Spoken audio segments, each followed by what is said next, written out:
Hello and welcome back. This is Greg French. Today we're going to be going over a new series, MS-DOS Basics. This will be lesson 1, begin with basic commands. The reason we're doing a DOS series is DOS is still a very important utility for technicians. I happen to use it daily along with Norton Ghost and other utilities to maintain my lab of 30 computers. So we're going to spend some time looking at some of the basic commands. Internal commands and external commands. Now we're referring to the command.com. This is one of the 3 files in BASIC, command.com, io.sys, and msdos.sys, the 3 files that make up MS-DOS BASIC. The command shell, where we get our prompt, there's about 30 plus commands that it can recognize. Commands such as dir, cd, md, rd, there's quite a few. And then the external commands would be utilities that command.com does not recognize but will run as utilities, such as fdisk or format. Some of the basic commands, dir being a very important one to list files, directories. Slash question mark would be a help.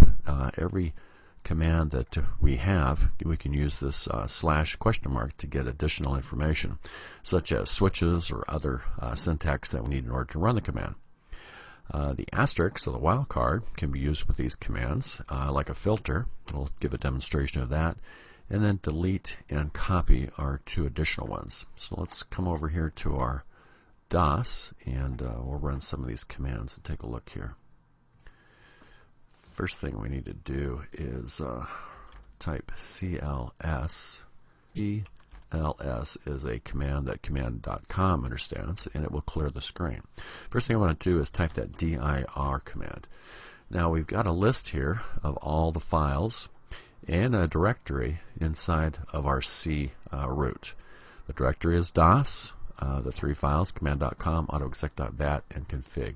We'll talk more about autoexec.bat and config in another series.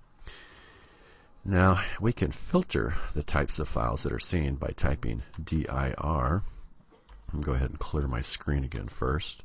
Type dir. Now I'm going to put a C with a asterisk behind it.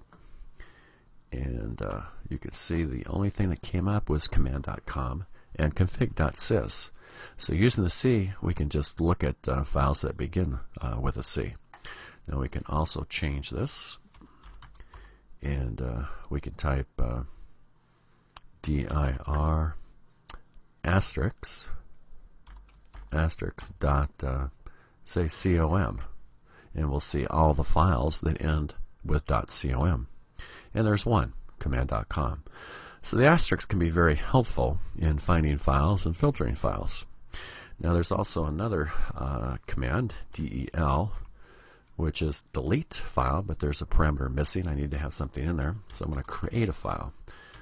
Copy space con and give it a name, test. This is a little utility that's in command.com that will create a file for us. And in this file I'm going to put test, and I'm going to use Control C to end it.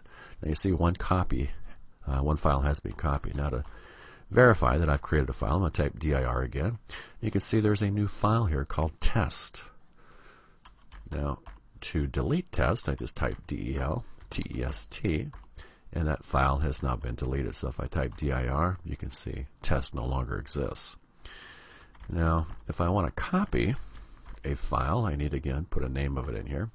So I'm going to create that file again, copy con test, type test, give it something, Control C.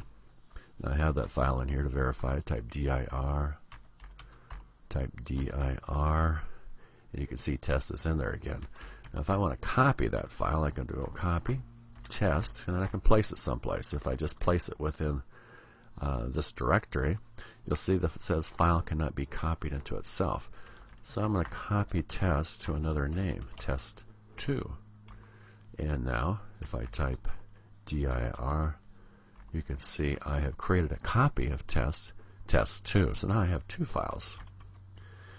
Now to delete those, I can use test with the asterisk, and that will delete all those copies of test. So I'll type enter, do a dir, and you can see the 2 test files are gone.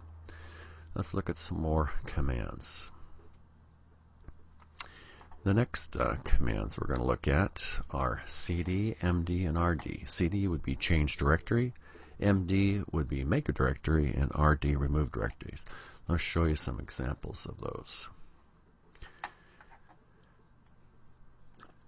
First thing I want to do is type cls and clear my screen. cls, and I am going to make a directory. I'm going to call make directory. I'm going to call it test. To verify that it's made, I'll type dir. You'll see I have a new directory called test. Now if I change directories and go into test, you notice my prompt changes. I changed directory, went into test, type dir. There's no files in this directory. So in order to create a file, I can go copy, con, and put a test file in there. And I can type Control C here, create that file. Now if I type dir, there is a new file called test in this directory.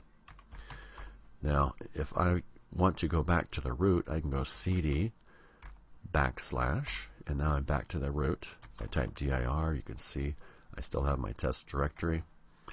Now if I want to remove a directory, I can go rd test, and it says invalid path, not directory, or directory not empty. In this case, it is a valid directory, but I have a file in there, and that file was test. So let's remove that file. Go cd test, and now delete test. Now if I type dir, no file. And if I go back to my root and use that rd remove directory command, now it's gone. It accepted it. So if I type dir, I've got my 3 files in my 1 DOS directory, and that's all that's in this particular root now. dir again, you can see there's no test. So that was an example of those files, or those commands. So let's see. Review. Internal commands. We discussed internal commands. Those are commands that Command Com can readily understand and execute. External commands are commands like fdisk or format. We didn't see examples of those, but those would be like utilities that can be run. Activities. I want you to use Google to research your MS-DOS internal and external commands. I'm going to discuss this a little bit more. MS-DOS Lab 1, I want you to complete. This is the MS-DOS commands, and then I want you to turn in the review questions at the end. MS-DOS Quiz 1, basic DOS commands. I want you to complete that. You'll find that on Exam View. That's it for the first lesson. Thank you very much for your time.